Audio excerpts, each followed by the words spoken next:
Assalamualaikum warahmatullahi wabarakatuh. Waalaikumsalam warahmatullahi wabarakatuh.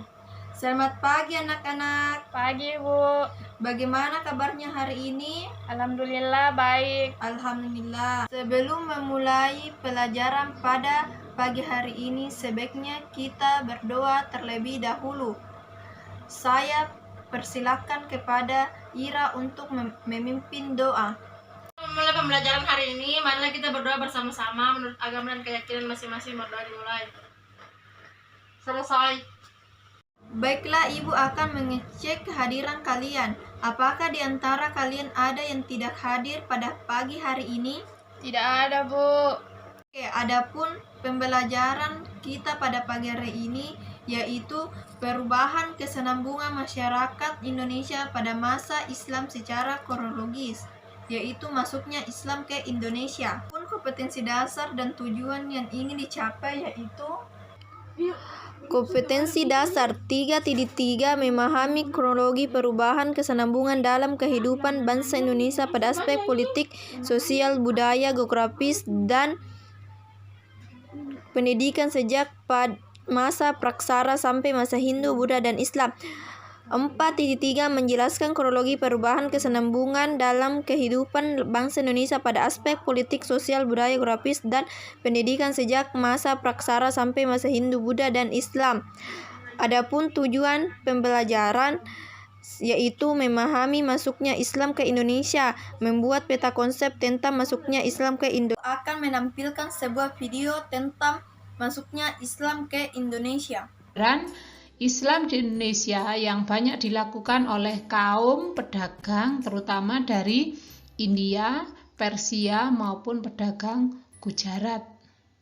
Sekarang kita lihat jalur masuknya terbagi menjadi dua, yaitu jalur utara, kemudian jalur selatan. Jalur utara,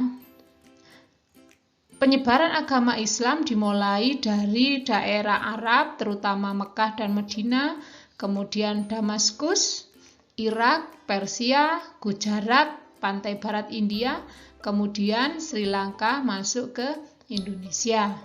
Sedangkan jalur selatan itu lebih didominasi daerah Arab, tetap ya, dari Mekah, Madinah, kemudian daerah Yaman, Gujarat, Sri Lanka, dan Indonesia. Dari para pedagang inilah nilai-nilai ajaran Islam dikenalkan kepada masyarakat Indonesia.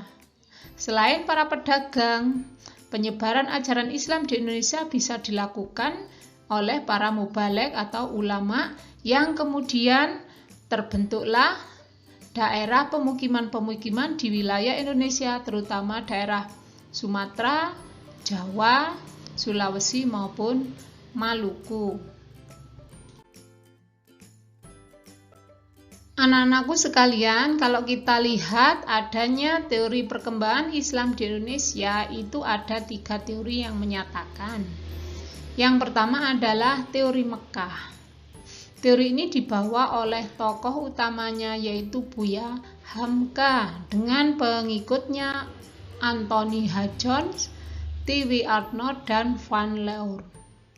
Menurut Buya Hamka ini, Islam masuk ke Indonesia berasal dari tanah kelahirannya, yaitu Arab atau Mesir pada abad ke-7, di mana mengatakan bahwa ajaran ini disebarkan karena ada kemiripan dengan mazhab yang dianut oleh kaum Arab atau Mesir di sana, yaitu mazhab Syafi'i, dengan menggunakan gelar juga yaitu Malik al-Saleh. Hal ini telah dipakai oleh raja-raja Samudra Pasai yang hanya ada di Mesir penggunaannya. Yang kedua adalah teori Persia. Teori Persia ini didukung oleh Husain Jayadiningrat dan Umar Amir Husin. Menurut beliau bahwa Islam masuk ke Indonesia dibawa oleh kaum Syiah yang berasal dari Persia atau Iran karena mereka memiliki tradisi dan budaya yang sama. Misalkan apa? Adanya perayaan 10 Muharram dengan menggunakan upacara-upacara. Selain itu juga ada tradisi tabot yang ada di Pariaman, Sumatera Barat sana.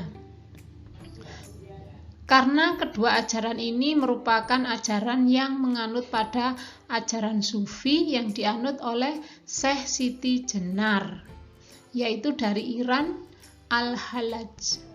Bahkan dulu pernah difilmkan ya, kalau Syekh Siti Jenar itu merupakan ajaran yang mungkin sedikit menyimpang dari ajaran Islam yang sebenarnya.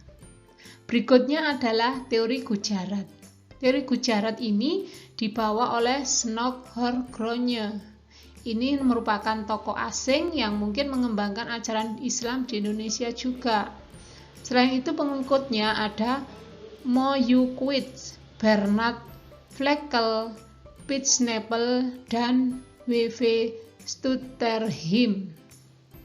Menurut Snok Horgrone, ajaran Islam di Indonesia dibawa oleh pedagang Gujarat dari India.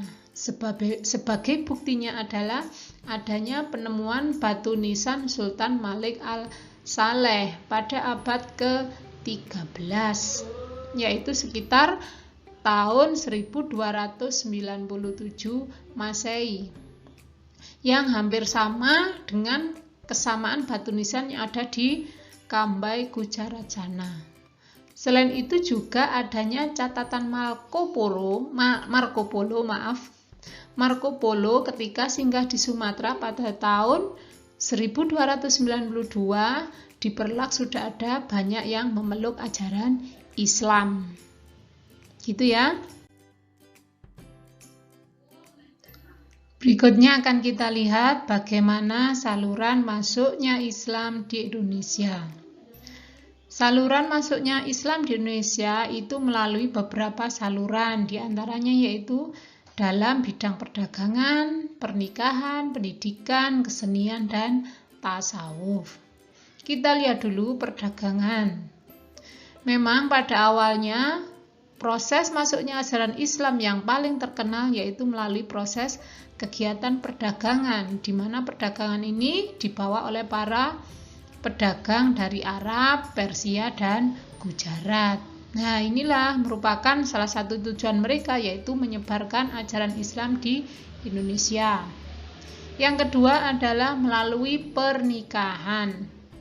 Banyak para pedagang ini yang melakukan proses pernikahan dengan penduduk asli Indonesia, yang akhirnya melahirkan putra-putri Muslim, ya, terutama dari kalangan bangsawan yang memiliki pengaruh besar untuk menyebarkan Islam di Indonesia.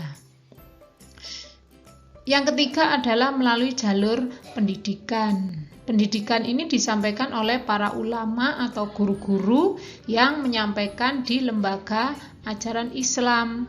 Mungkin kalau zaman dulu itu hanya dilaksanakan di surau atau dayah. Dayah ini adalah istilah lain dari pesantren.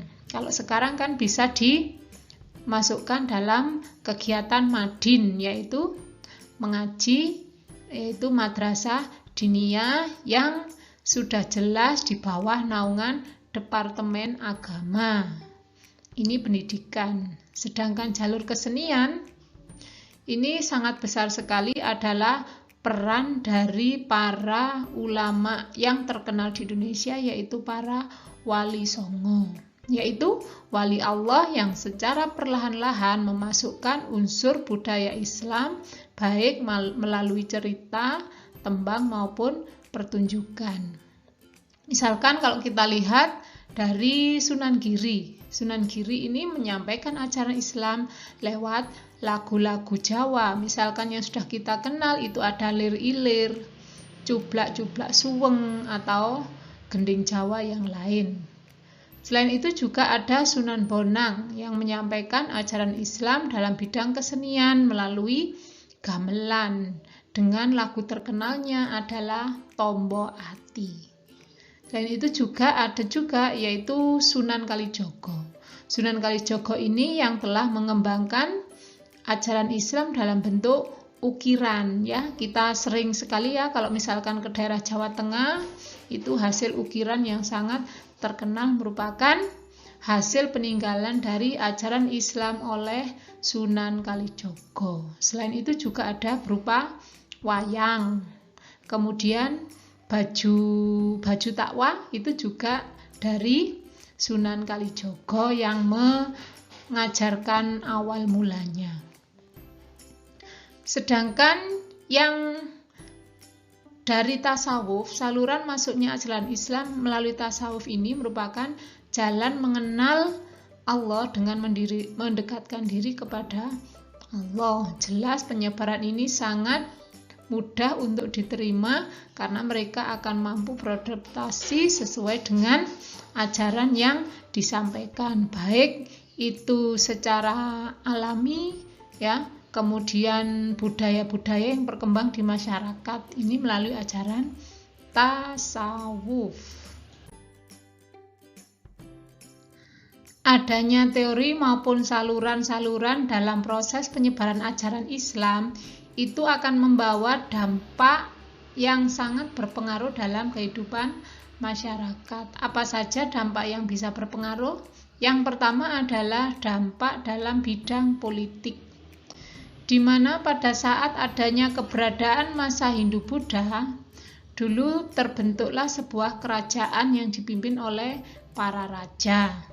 Setelah ajaran Islam masuk, kerajaan itu tergantikan dengan adanya kesultanan. Jadi wilayah itu dipimpin seorang kesultanan, akan tetapi untuk pemimpinnya yaitu raja itu masih tetap berlaku. Sedangkan kalau kita lihat dalam bidang sosial pada saat ajaran Hindu-Buddha kita melihat adanya strata kehidupan masyarakat mulai dari kasta yang paling tinggi yaitu kasta Brahmana sampai yang terendah yaitu kasta Sudra. Ini telah digantikan dengan adanya pengelompokan hanya berdasarkan para ilmuwan yang diperoleh saja. Misalkan kalau yang tertinggi itu ada seorang ulama, kemudian para sunan itu yang telah mengembangkan ajaran Islam terutama di Pulau Jawa. Selain itu juga ada penyebar ajaran Islam oleh para mubalik atau mubalighah. Sedangkan dari video yang telah Ibu tampilkan, apakah yang kalian pahami dari video tersebut? Ya. Negara Arab yang pertama masuk di Indonesia. Jalur masuknya Islam di Indonesia melalui dua jalur, yaitu jalur utara, yaitu Arab, Mekah dan Madinah, Irak dan Persia dan lain-lain. Sedangkan jalur selatan yaitu Gujarat, Singapura dan Indonesia. Selanjutnya, silahkan kalian membuat peta konsep tentang kehidupan masyarakat pada masa Islam.